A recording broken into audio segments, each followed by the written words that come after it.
Hello everyone, કેમ છો બધા? સ્વાગત છે આપ સૌનું ફરીથી એકવાર મારી ચેનલમાં. હું છું જિગ્નેશ પટેલ અને તમે જોઈ રહ્યા છો કેનેડા ટોક્સ. આજે છે 13 જૂન અને આજના આપ સૌને ગુડ મોર્નિંગ અને જય શ્રી કૃષ્ણ. અત્યારે છે ને 8 વાગવા આવ્યા છે અને અહીંયા પાર્કમાં વોક માટે આવ્યો છું. તો તમને બતાવું કે આ પાર્ક કેવો છે. તો જો અત્યારે છે ને હું બુલેવાર્ડ લસાલ ઉપર છું અને અહીંયા આગળ છે ને નદીની પેરેલલ છે ને બહુ મોટો પાર્ક છે, છેકથી છેક છે. તો અત્યારે હાલ હું અહીંયા આવી ગયો છું અને આ જુઓ મસ્ત પાર્ક છે. અહીંયા આગળ સ્વિમિંગ પુલ ને એવું બધું છે. અહીંયા બિક્સીનું સ્ટેન્ડ છે અને અહીંયા આગળ છે ને મેં મારી ગાડી અત્યારે હાલ મૂકી દીધી છે અને ઉબરમાંથી થોડો બ્રેક લીધો છે અને અહીંયા થોડું ફરી લઈએ અને પછી આપણે ઉબર સ્ટાર્ટ કરીએ ફરીથી. પણ અહીંયા આગળ જુઓ, તમને બતાવું કંઈક. અહીંયા છે ને એ ફૂટબોલ માટેની વ્યવસ્થા બી છે. ત્યાં આગળ લોકો ફૂટબોલ રમી રહ્યા છે અને આ બાજુ જે છે ને આ બાજુ વોલીબોલ છે. તો વોલીબોલ બી લોકો રમી રહ્યા છે અને લોકો વોકિંગ બી કરી રહ્યા છે, સાયકલિંગ બી કરી રહ્યા છે અને મસ્ત પાર્ક છે. જો અહીંયા વોલીબોલ ચાલી રહ્યો છે અને ઇવનિંગ એક્ટિવિટી માટે આવવું હોય ને તો બહુ મસ્ત જગ્યા છે. આ એરિયા છે ને નદીના પેરેલલ બહુ જ મસ્ત એરિયા છે. અને આ જુઓ, આપણે અત્યારે હાલ અહીંયા ફરી રહ્યા છીએ. આ ઝાડ જુઓ, આ સનું ઝાડ છે મને નથી ખબર, પરંતુ ઘનઘોટ છે, ઘટાદાર એકદમ. જો મસ્ત વોલીબોલનું મેદાન છે અને બેસીને કોઈને જોવું હોય તો એના માટેની બી વ્યવસ્થા કરેલી છે. અને અહીંયા આગળ આ રીતે બધા બાંકડા ગોઠવેલા છે. ત્યાં આગળ ખુરશીઓ ગોઠવેલી છે. આ સેન્ટ લોરેન્ટ રિવર જ છે અને અહીંયા પણ એક સાયકલ ટ્રેક છે. જો તમારે સાયકલ ફેરવવી હોય ને તો મજા આવે એવું જગ્યા છે. જો આ સાયકલ ટ્રેક અહીંયા બી છે અને અહીંયાથી તમને સેન્ટ લોરેન્ટ રિવર દેખાશે. આ વચ્ચે છે ને એ બધા નાના નાના આઇલેન્ડો છે અને પેલો છે ને સામુ કિનારો છે.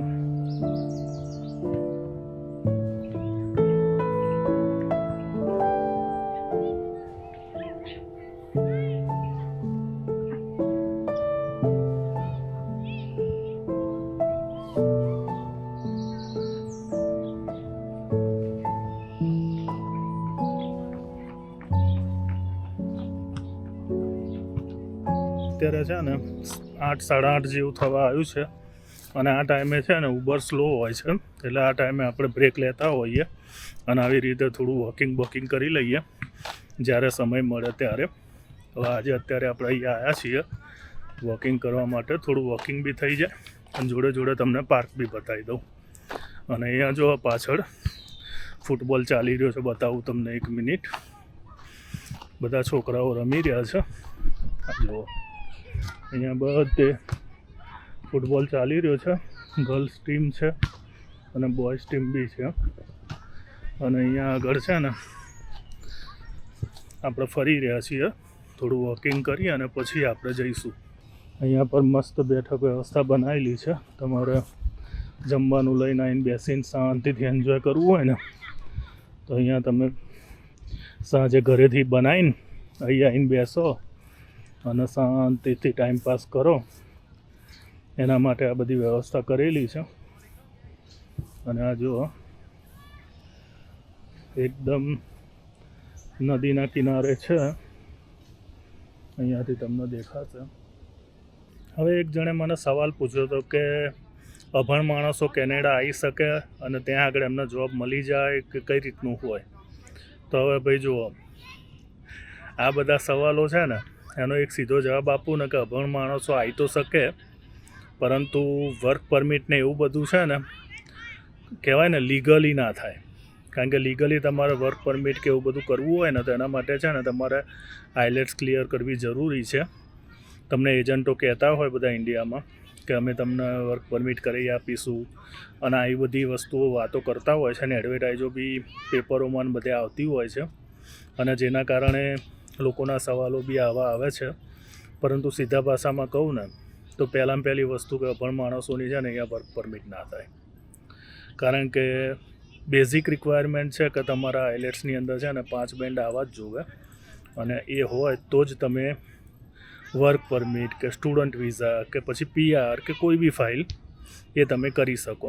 પરંતુ એના માટેનો બેઝિક ક્રાઇટેરિયા છે કે મિનિમમ તમારા આઇલેટ્સમાં 5 હોવા જોઈએ. સ્ટુડન્ટની અંદર તમારા 6.5 7 એ બધી રિક્વાયરમેન્ટ આવી જાય, પરંતુ એના વગર પોસિબલ નથી. અને બીજી એક વસ્તુ હું તમને એ કહું કે અભણ માણસ તમે કહો છો કે જે લોકો ભણેલા નથી, તો ભણેલા નથી તો અહીં આવીને તમે લોકો જોડે વાત કરશો કઈ રીતે, લોકો જોડે ઇન્ટરેક્ટ કરશો કઈ રીતે, લોકોના કામ કરશો કઈ રીતે? તો એટલું છે ને ઇઝી નથી. 2 નંબરની અંદર બધા યુએસમાં જાય છે, 2 નંબરની અંદર બીજી બધી કન્ટ્રીમાં જાય છે, પણ એ લોકોની હાલત છે ને એકવાર પૂછી લેજો. અમુક લોકો પૈસા બનાવે છે, પરંતુ એ જે રસ્તો છે ને એ જોખમી છે અને હું સજેસ્ટ નથી કરતો. હવે લોકો તમને આશા આપે અને તમને ત્યાં આગળ કોઈ ઓપ્શન ના હોય ને તમે વિચારતા હોય તો તમારા રીતે તમે ખોટા નથી, પરંતુ એજન્ટોની વાતોમાં આવી અને ખોટા પૈસા બગાડીને અહીં આવવાની કોશિશ કરશો ને તો બી તમે ફસાઈ જશો. કારણ કે આમાં છે ને મોટા ભાગે એજન્ટો જ કમાતા હોય છે, તમને કોઈ ફાયદો થવાનો નથી. એ લોકો તમને બધું કહેશે કે જોબ મળી જશે, આ છે તે છે, બધું મળી જાય. અમુક જગ્યાએ એવી હોય કે જ્યાં આગળ તમારે બોલવાની જરૂર નથી અને બધું સેટિંગ બી થઈ જતું હોય છે, પરંતુ એ છે ને કેનેડા કરતાં યુએસમાં વધારે છે. અત્યારે હાલ તમે ઘણી બધી વિડીયો જોઈ હશે કે જેની અંદર અહીંયા જે લોકો સ્ટુડન્ટ પર આવેલા છે ને એ લોકો બૂમો પાડે છે જોબ માટેની, તો અભણ માણસને તો ભાઈ જોબ ક્યાંથી મળશે જરા વિચારો. એટલે એવું નથી કે હું તમને ડિમોટિવેટ કરી રહ્યો છું, પરંતુ જે ફેક્ટ છે એ વસ્તુ કહી રહ્યો છું કે ભાઈ તમે અભણ છો કે તમે ઓછું ભણેલા છો અને તમે એજન્ટના વાતોમાં કહેવાથી આવીને જો તમે એપ્લાય કરતા હોય ને તો એ બાબત ઉપર બહુ ધ્યાન ના આપશો એજન્ટની વાતમાં, કારણ કે એના પૈસા કમાવાનો રસ્તો છે અને એ તમને કોઈના કોઈ હિસાબે છે ને બધા એક્સક્યુઝ આપશે અને બધી રીતે તમને મનાવવાની કોશિશ કરશે, બધા આંબલી પીપળીને બધું જ બતાવશે, પરંતુ એટલું ઇઝી નથી. જો અહીંયા ભણેલા લોકોને જોબ મળવામાં અત્યારે પ્રોબ્લેમ છે, ઇવન યુએસમાં બી અત્યારે જોબના થોડા પ્રોબ્લેમ છે, તો અભણ માણસોની શું વાત કરવી કહો મને હવે. એટલે એવા કોઈ સપનાઓ ખોટા જોશો નહીં. હા, તમારી કોઈ સ્કિલ હોય, તમને કોઈ વસ્તુ આવડતી હોય ને જેની અંદર તમારી માસ્ટરી હોય કે જે તમારો યુનિક પોઈન્ટ છે, તો એ બેઝ ઉપર તમે અહીંયા કામ કરી શકો છો અને એની અંદર તમને જોબ બી મળી શકે છે. પરંતુ એ રેર હોય, એવા કિસ્સા છે ને રેર હોય, કે બહુ બધા કિસ્સા એવા ના હોય કે દરેક જણાના જોડે એવા યુનિક પોઈન્ટ હોય. એટલે એ બધી વસ્તુ કન્સિડર કરવાની. અને આ જે વસ્તુ હું તમને કહી રહ્યો છું ને એ યુનિવર્સલ કોઈ બી કન્ટ્રીમાં લાગુ પડશે, એવું નહીં કે કેનેડામાં જ, યુએસમાં બી લાગુ પડશે, બધે જ લાગુ પડશે. એટલે જે બી કરો એ વિચારીને કરો. અને ઘણા એવા લોકોના ક્વેશ્ચન બી આવેલા છે કે ભાઈ ઇન્ડિયામાં સારું કમાતા હોય, સારી જોબ હોય, સારા પૈસા હોય, તો કેનેડા અવાય કે ના અવાય, શું કરાય? તો એના વિશે છે ને આપણે એક ડિટેલમાં વિડીયો બનાવીશું જેની અંદર આ બધી ચર્ચા કરીશું અને દરેક પોઈન્ટ આપણે કવર કરવાની કોશિશ કરીશું, પરંતુ આજે એની ડિસ્કશન નથી કરતા. અને ઘણા બધાના ક્વેશ્ચન એવા હોય છે કે અત્યારે જોબ મળી જાય કે ના મળી જાય, તો ભાઈ એ કેવું છે ખબર છે, તમે કઈ જગ્યાએ છો, કયા લોકેશનમાં છો એની ઉપર ડિપેન્ડ કરે છે. બધા સિટીની અંદર સિચ્યુએશન સરખી નથી. જ્યાં આગળ ભરાવો છે, જ્યાં આગળ ઘણા બધા સ્ટુડન્ટો આવી ગયેલા છે, જ્યાં આગળ બહુ બધી પબ્લિક ઇમિગ્રન્ટ થઈને આવેલી છે, ત્યાં પ્રોબ્લેમ છે. અને અમુક સિટી એવા છે કે જ્યાં આગળ ઓછી પબ્લિક છે, તો ત્યાં આગળ પ્રોબ્લેમ નથી. પરંતુ એ છે ને સિટી ટુ સિટી અને બધી ઘણી બધી વસ્તુ છે કે જે ઇફેક્ટ કરે છે. ત્યાં આગળ જોબ માર્કેટ કેવું છે, ઇન્ડસ્ટ્રીઓ કેટલી છે, કઈ રીતની જોબો છે અને તમારી સ્કિલ શું છે. તો એવા ઘણા બધા ફેક્ટર છે ને એ ઇફેક્ટ કરતા હોય છે. એટલે પર્ટિક્યુલરલી એક જણ માટે કોઈ આન્સર આપવું તો એ બીજાને લાગુ ના બી પડે અને બીજાની સિચ્યુએશન બીજા કરતાં અલગ હોય. એટલે કોઈ યુનિવર્સલ આન્સર આનો છે નહીં.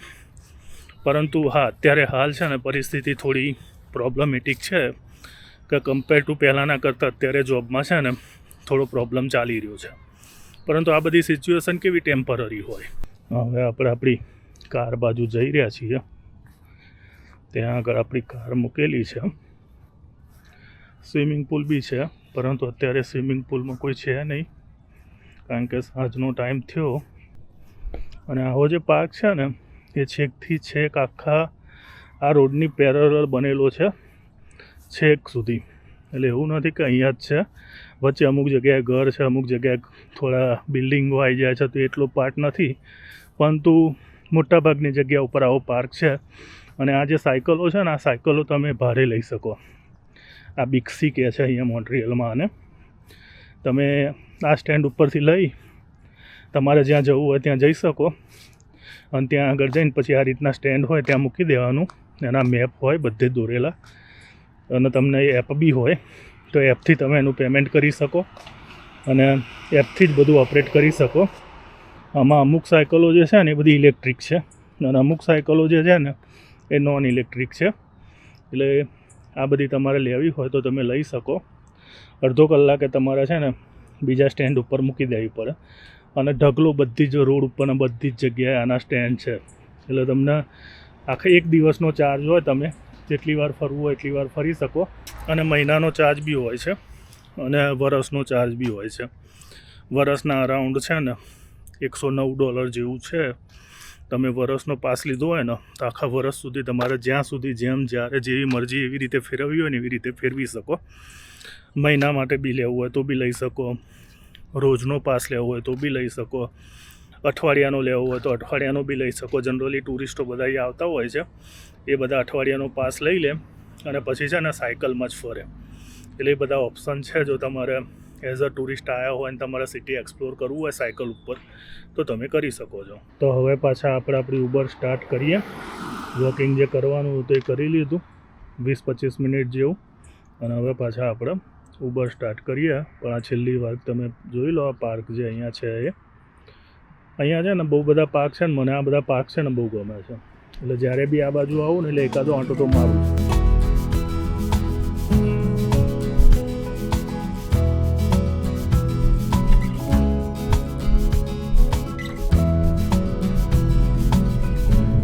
અત્યાર સુધી વાતાવરણ સાફ હતું અને અત્યારે જો વરસાદ પડવાનો ચાલુ થઈ ગયો છે. અચાનક જ વાતાવરણ ચેન્જ થઈ ગયું.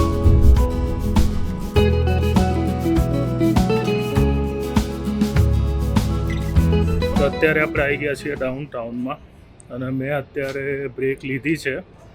11:30 જેવો ટાઈમ થયો છે અને અત્યારે સેન્ટ કેથરીન ઉપર આવી ગયો છું. અને આ સ્ટ્રીટ બી છે ને બંધ કરેલી છે, તો હું તમને બતાવી દઉં કે જો કેવું છે અહીંયા. જો આ સ્ટ્રીટ બી છે ને ગાડીઓ માટે બંધ કરેલી છે, ખાલી વોકિંગ અને સાયકલ માટે જ ખુલ્લી છે. જે રીતે આપણે સેન્ટ લોરેન્ટ હતી ને એ જ રીતે આ સેન્ટ કેથરીન છે. અને પર્ટિક્યુલરલી આ જે પોર્શન છે ને એ ગે વિલેજ કહેવાય છે. અહીંથી થોડું આગળ છે, પરંતુ જો અત્યારે હાલ બધું કે રીતનું અહીંયા આગળ આર્ટનું વર્ક ને બધું કરેલું છે. અને આ જે સ્ટ્રીટ ખરી ને આખું સમર બંધ રહેવાની. આ રીતે સમરની અંદર આ રીતે બંધ રહેશે, અને વિન્ટર આવશે ને એટલે પછી ખોલી દેશે. અને આ જે પર્ટિક્યુલરલી છે ને એ ગે સ્ટ્રીટ છે, એટલે એના કારણે તમને અહીંયા દેખાશે બધા અહીંયા જે બી બધા બિઝનેસ ને બધું છે ને એ બધું જ એ લોકોનું છે. અને અહીંયા બી આ ખાસી અહીંથી છેક પાપીનો સુધી છે આ સ્ટ્રીટ, અને આ રીતની જ છે. અને ખાલી ઇન્ટરસેક્શન માટે જે ક્રોસ કરે છે ને જે રોડ એ જ ખુલ્લા છે, બાકી બધા જનરલી બંધ છે. આ જો આ સ્ટ્રીટ છે ને બંધ કરેલી છે, પણ પોલીસની ગાડીઓ ફરી શકે છે, બાકી લોકલ પબ્લિક માટે આ ખુલ્લી નથી. અને આખી ગે સ્ટ્રીટ છે. અહીંયા જે બી બિઝનેસ ને બધું છે ને બધું ટ્રાન્સજેન્ડર ખરા ને એ બધા ઓન કરે છે. અહીંયા ગે અને લેસ્બિયન કહીએ ને એ ટાઈપની કોમ્યુનિટી જે ખરી ને એના બિઝનેસ છે બધા અહીંયા, જેના કારણે આ સ્ટ્રીટના ગે સ્ટ્રીટ તરીકે ઓળખાય છે. અને મોન્ટ્રીયલ છે ને એ બહુ ફેમસ છે એના માટે. અને આ જે છે ને એ ઓલિમ્પિયા છે. અહીંયા થિયેટર છે, એટલે અમુક વખતે જે ફંક્શન ને બધું થાય ને એ બધું અહીંયા થાય છે. અને જનરલી આપણે જે ગઈ વખતે છે ને અરિજીત સિંહ આવ્યો હતો ને તો એ અહીંયા આગળ આવ્યો હતો. અહીંયા બધા આર્ટિસ્ટો આવતા હોય છે, અને એના રિલેટેડ જે બી કોન્સર્ટ ને બધું ખરું ને એ બધું અહીંયા થતું હોય છે.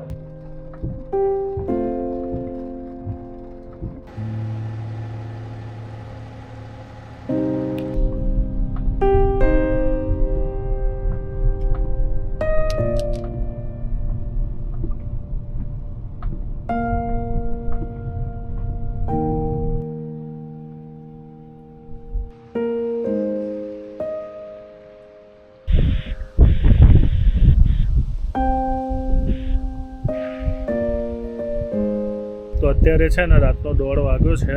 ઉબર મારું ચાલુ છે. અત્યારે મેં થોડો બ્રેક લીધો છે કારણ કે થોડું શરીર અકળાઈ ગયું હતું.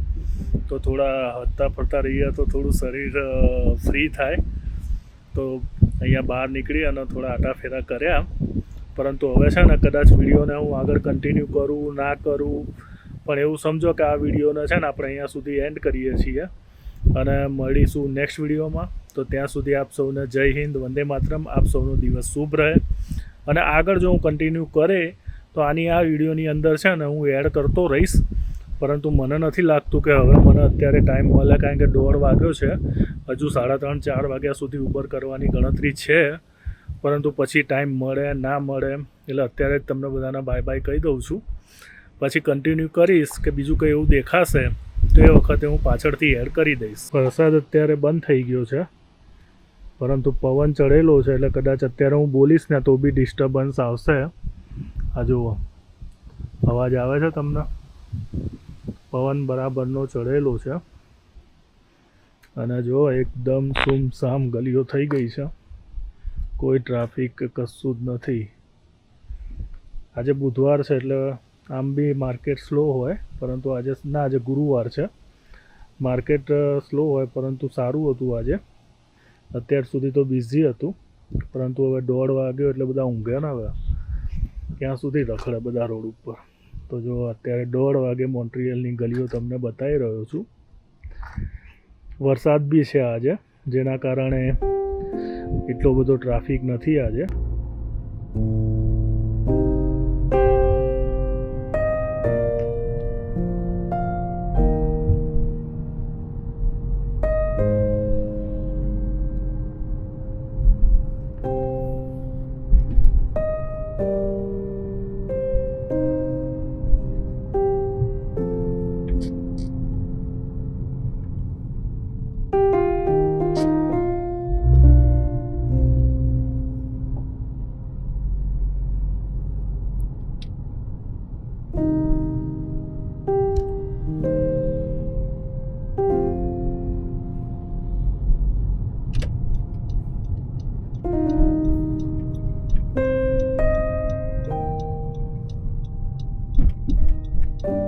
ફરીથી પાછો વરસાદ પડવાનો ચાલુ થઈ ગયો છે.